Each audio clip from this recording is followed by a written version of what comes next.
welcome back to our final kind of substantive look at high-performing teams and teamwork. Now, the next installment, we're going to answer some questions that I've received over the weeks in email, and I'm going to share some of those and some best practices with you, and that'll conclude our look at high-performing teams.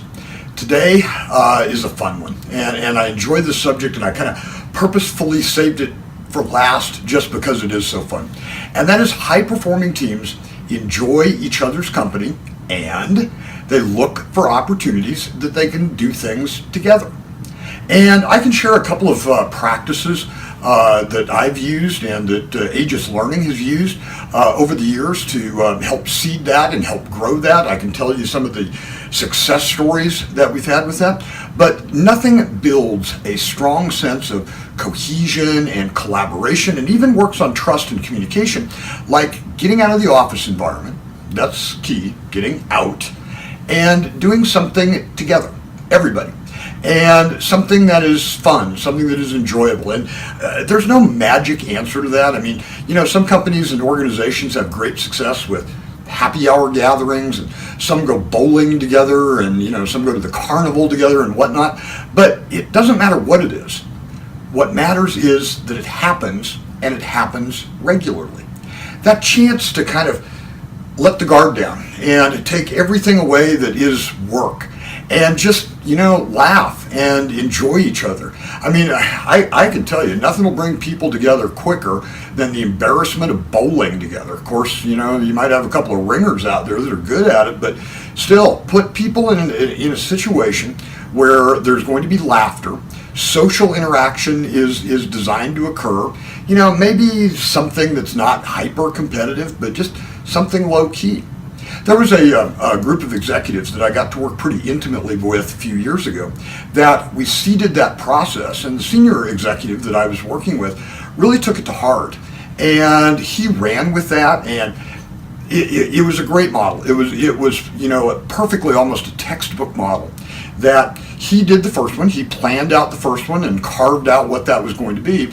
And then the other members of his executive team were responsible every month for kind of picking and choosing not only the date, but the location and what was required. And I have to tell you, a number of years later, that activity that they do, they still do that religiously. They still look for that social, fun, let their hair down interaction that you can't get in the working environment. You know, when you're at work, no matter how hard you try, the dialogue comes back to work. You're still in that environment. There's something about the air and the atmosphere. But boy, if you go to a park, if you go to somebody's house and cook a meal together, if you, you know, go to a show together, you know, go on a road trip together, whatever it is, but if you do that, that becomes a real powerful and joining thing. And that connects way back to when we started this process and talked about trust. Because nothing will open up the avenues for that vulnerable trust as much as getting out and doing that. So high-performing teams look for, calendar, schedule, share the responsibility for getting together with each other. Getting together with each other that's not a team meeting, that's not a business focus, I have an agenda, but you know what? It's just plain and simply we're going to enjoy each other's company. Here again, for the final time, I'll connect this to athletic teams. How many times, and for those of you that have participated, you know, in high school or higher level athletics, how many times did you guys go out and do something as a team and it became the most powerful connecting things that you ever did? A lot of little league teams do that. A lot of high school teams do that.